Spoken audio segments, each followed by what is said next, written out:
Bien, estamos con el doctor Javier Valle Riestra, aquí en Redes y Poder. Javier, buenas noches, gracias por acompañarnos en Redes y Poder. Muchas gracias por la gentileza de invitarme.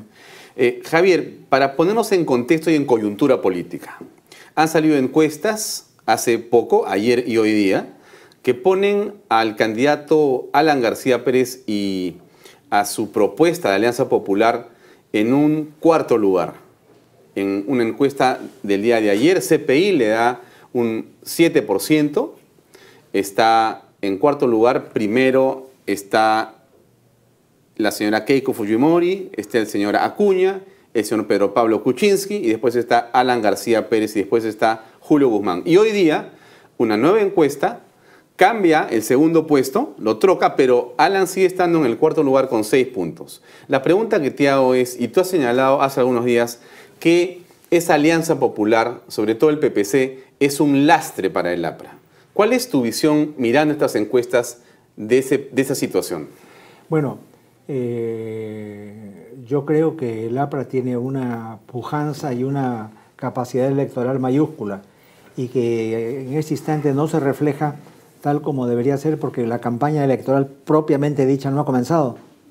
Cuando comience van a descubrir al Alan García orador, al Alan García agitador de masas, al hombre buen polemista, al hombre con una serie de recursos técnicos y dialécticos que van a hacer que la gente se incline por él. Claro, pero en este caso tu comentario ha ido más que a criticar a García, que tiene las condiciones que tú señalas en términos generales, a criticar la posición del aliado PPC, este Partido Popular Cristiano que tiene a Lourdes Flores en la plancha presidencial y que tú has señalado que este partido dividido y complicado, como ha aparecido en los últimos meses, es un lastre para la Alianza Popular. Ahora, Lourdes Flores es una persona excelente, así que como persona es estupenda, no discutimos intachable. Así es. De tal manera que en el aspecto de ella como vicepresidenta en la fórmula aprista es una cosa positiva, porque no puede haber una posición monopólica en que toda la fórmula presidencial pertenezca a un partido. Así que ella, como candidata a la primera vicepresidencia, desempeña un papel notable, un papel positivo, ¿ya? Ahora, tú has sido constituyente, tú has estado presente en la elaboración de la Carta Magna del 79, has estado presente ahí y has visto gestos, y has conocido de cerca y has trabajado de manera directa con personalidades de la política histórica para el Perú, como el doctor Bedoya Reyes y Víctor Olaya de la Torre. Han estado presentes ahí, tú has estado ahí con ellos. Y tú has, digamos, presenciado la forma en que la política tenía otro manejo, había otro tono de conversación. Y hoy día estos rivales políticos de antaño están juntos en una propuesta política. ¿Qué reflexión te merece eso, Javier? Bueno, realmente las figuras políticas de ayer son mayúsculas, porque nos encontramos con Víctor Raúl Aya de la Torre, que es la figura de las figuras, ha muerto hace 30 años y sin embargo sigue siendo una figura hegemónica. Entonces la campaña electoral que nos llevó a la constituyente le dio la mayoría a Víctor Raúl, razón por la cual el PPC tuvo que tener la actitud principista de votar por Aya para presidente de la Asamblea. Entonces, hoy día nos encontramos con que está en la fórmula Lourdes Flores y eso no está reñido con lo que yo dije, que no eran buenas las alianzas. Yo creo que el APRA, por su propia vitalidad, sola habría podido perfectamente marchar en la campaña electoral, pero no siendo así, acato lo que dice el partido y no me lo pongo a discutir. Muy bien, o sea que tú eres un militante obediente como corresponde. Así es, porque si perteneces a un partido no puedes estar con tu juego particular y sobre todo cuando estás en una entrevista de esta categoría no puedes realizar una labor de agitación en contra de la línea del partido. Ahora, ¿tú has sido un militante algunas veces insurrecto o no? Sí, porque yo ingresé al APRA en los años 50, en que tenía 18 años, pero participaba repartiendo volantes y octavillas que llegaban a mí Después ya me perfeccioné cuando Ramiro Pradales salió de la cárcel, me le presentaron y que a través de mi vinculación con él tuve una vida activa dentro del Partido del Pueblo. Tú hoy día, para que el público que nos ve, Javier, sepa qué edad tienes. ¿Qué? ¿Qué edad tienes? Voy a cumplir 85. 85 años. Sí. Y yo entiendo que tu vida deportiva sigue siendo intensa. Sí, todos los días monto 25 minutos de bicicleta de carrera y nado en el mar 15, 20 minutos. También me imagino que tienes una vida intelectual también intensa, tengo ¿no? una biblioteca estupenda, una de las mejores bibliotecas de derecho que hay en el Perú es la mía. De tal manera que ahí cada vez que tengo algún problema lo defino consultando mis fuentes. Las fuentes. Así es. Bueno, y cuando tú te pronuncias sobre la coyuntura política, ¿qué fuente es la que consultas? Todo ha sido pensado ya, no hace falta sino pensarlo otra vez. De tal manera que hacer una revisión de textos de Haya o de Seoane o de Sánchez son positivos para poder participar en la actividad política, citándolos a ellos, que han sido pues líderes sin rival en la política peruana. Bueno, ahora, estás hablando de la historia política. Hablemos de la política contemporánea. A ver, tú has vivido una serie de procesos y etapas en la política nacional intensos e interesantes, y por eso nos interesa invitarte para dialogar y conversar sobre, por ejemplo, lo que pasa hoy en la actualidad, ¿no es cierto? El presente nos muestra a una, digamos, situación en la campaña electoral que está comenzando esta campaña. Yo te preguntaría por la candidata que está primera hace rato en las encuestas y en la percepción de la opinión pública como la que puede ser entonces la primera presidenta del Perú, que sería Keiko Fujimori. Sí, ¿Qué piensas de esa posición que está arriba y que aparece consolidada? Yo creo que es una posición accidental porque no es por los méritos de ella, sino por ser hija de quien es. Eso es lo que le da la fuerza política. Pero eso es relativo, Javier, porque algunos van a decir que tienes razón, pero también no dices algunas cosas, que por ejemplo ella ha sido una persona que ha fundado un partido político propio, como es el actual, y que se ha recorrido el Perú de punta a punta. Pero en materia ese es un mérito, ¿no? En materia de fujimorismo no hay nada propio. Todo lo que ha recibido ella es prestado por el padre, de tal manera que ella por sí sola no es una figura vinculada a etapas dramáticas del Perú. Así, no tiene una biografía interesante. Pero aún el caso que sea cierto, digamos que sí, vamos a ser un poco de abogado del diablo para hacer el diálogo más interesante. Imaginemos que sea cierto que todo es prestado y que ella por sí sola no tiene nada, digamos, que ha construido propiamente dicho. Ok, entonces, pero aún así, ¿cuál es lo malo si es así? Es una persona joven que quiere entrar a la política, que es un partido político, que es democrático, tiene congresistas, quiere el poder. ¿Por qué no podría? ¿Qué mérito le resta a eso? No le resta ningún mérito, pero no le dan méritos tampoco. Porque ella es una oradora, ella ha tenido una vida de negación, una vida de enfrentamiento a las dictaduras, no. Pero, perdóname, ¿tú crees que el que no es orador puede ser presidente de un país? No, yo creo que... ¿Tiene que ser orador? Sí, en la tradición política del Perú es ser orador. ¿Tú reconoces la oratoria en Humala? ¿Reconoces oratoria en Humala? No, ¿Ha sido presidente? No se la reconozco. ¿Conoces oratoria en Toledo? Tampoco se la reconozco. ¿En Alberto Fujimori? Tampoco, pero se la reconozco en Haya de la Torre, que fue candidato a la presidencia de la República, en Seoane, que también fue candidato a... Candidato, pero tú eres un orador estupendo. En Alan García, que es un orador magistral. Ya, de acuerdo, pero... Después de Haya, Alan García, que ha sido presidente del Perú no una vez, sino 2 veces, y que puede llegar a ser una tercera vez presidente de la República. Pero los oradores son de repente de los tiempos pretéritos, ¿no es cierto? Porque hoy día se requiere otras relaciones, no solamente ser orador, no solo. Porque a las masas uno se le dirige y hay que hablarles con pasión, hay que hablarles con ira, hay que hablarles con dialéctrica. Entonces eso es importantísimo, tener una categoría intelectual de esa naturaleza.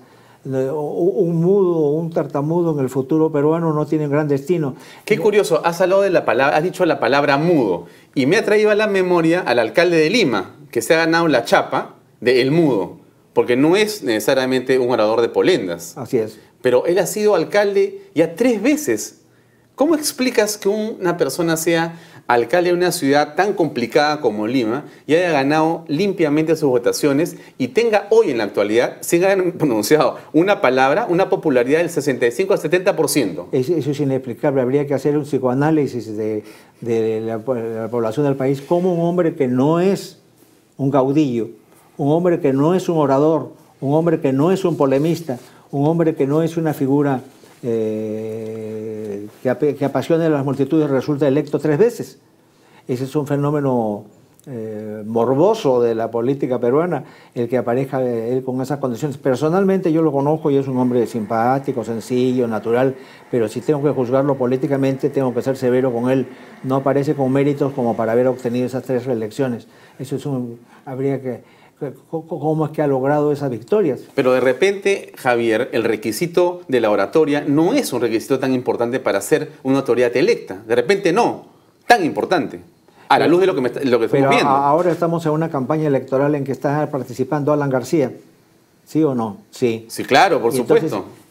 Él va a distinguirse en las plazas públicas y en las calles y en los campos como un orador de polendas. Entonces, si los otros son como Kuczynski, que es un hombre que habla con lentitud porque vive traduciendo del inglés al español lo que piensa, y vemos a Toledo, que es un hombre de segunda en esta categoría, entonces vemos que hay que ser un orador, hay que ser un polemista y hay que ser una figura con perspectiva popular. Yo creo que accidentalmente han salido aquellas personas que no tenían esas características, pero en estos momentos, por la presencia de Alan, es necesario y es imprescindible la oratoria, la capacidad polémica. Bueno, pero regresando a Keiko Fujimori, entonces le quitamos la condición de oradora, que no tiene. No la tiene. Ya, le quitamos la condición entonces de haber construido algo, porque según lo que tú señalas es todo prestado. Todo prestado, heredado. Heredado, correcto. Porque ella... mire, si no fuera hija de Fujimori, ¿ya?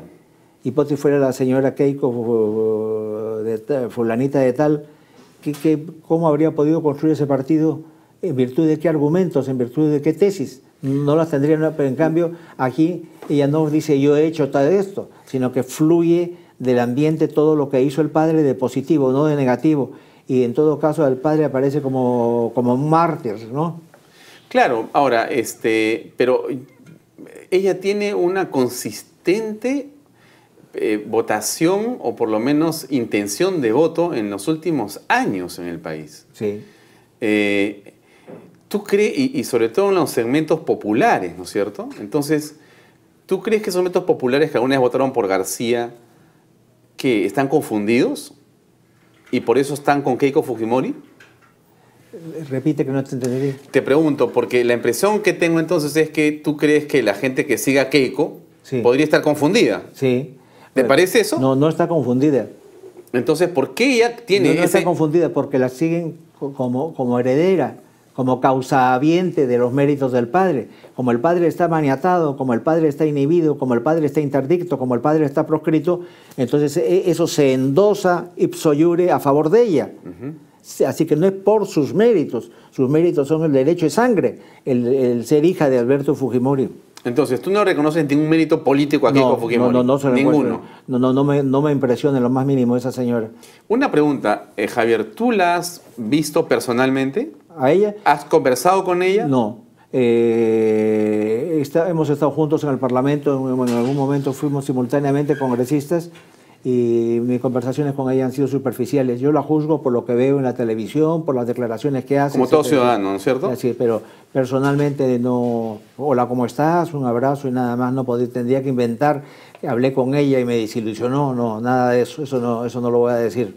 Ahora, estuve leyendo sobre ti antes que vengas. En realidad tú eres una persona muy conocida. Hay muchos jóvenes que no saben quién eres tú, Javier, pero quiero que sepan las personas que nos ven en el programa que tú eres una persona realmente muy inteligente, brillante, pero además eres un político con una enorme experiencia y has estado en un partido como el aprista que tiene una gran, digamos, tradición política, ¿no es cierto? Y lo decía esto porque en algún momento tú has estado cerca del fujimorismo. En algún momento. No. En algún segundo de tu vida. No. Yo jamás he sido fujimorista. Ah, ok, perdóname. Fuiste invitado en todo caso. A mí se me invitó. Con Alberto Fujimori había comenzado la vinculación porque a Francisco Belaunde y a mí nos enviaron misión internacional para defender los intereses del Perú contra las pretensiones ecuatorianas. Así que estuvimos juntos en Roma, en Ginebra, en Bonn. ¿Surgió una relación ahí? Entonces, ahí surgió la relación con Fujimori por nombrarme para ese cargo. Pasado el tiempo, un día me citó en Palacio. Yo creí que me iba a hablar de la representación que había tenido internacional. No, me dijo, lo llamo porque quiero que sea usted primer ministro. Pues no puede ser, le dije, yo no puedo ser primer ministro porque yo no soy partidario de su movimiento, de tal manera que yo me excuso. No, medítelo, porque usted tendría libertad absoluta para poder actuar y hacer lo que le plazca. Bueno, lo meditaré.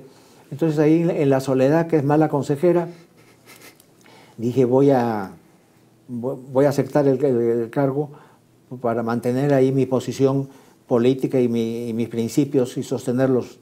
Entonces me dijo, muy bien, mañana a las 5 se jura. Ese mismo día me vino una depresión y dije, ¿en qué enredo me estoy metiendo? Y lo llamé y le dije, mire, no puedo ir. No, ¿cómo, qué barbaridad es esa? ¿Cómo va a ser eso? Y entonces acepté y fui. Pero yo desde que comencé juré, no con la convicción, con el juramento convencional, si juro por Dios, por la patria y por la memoria de Aya de la Torre y del aprismo, cumplir con mis deberes como primer ministro. Entonces eso me lo reprocharon, que porque había jurado así, pero yo no soy del montón de los que vienen acá. Y Javier, ¿cuánto tiempo estuviste como presidente del Consejo de Ministros? 2 meses. 2 meses. ¿Tú crees que fue un error de Fujimori nombrarte o tuyo aceptar?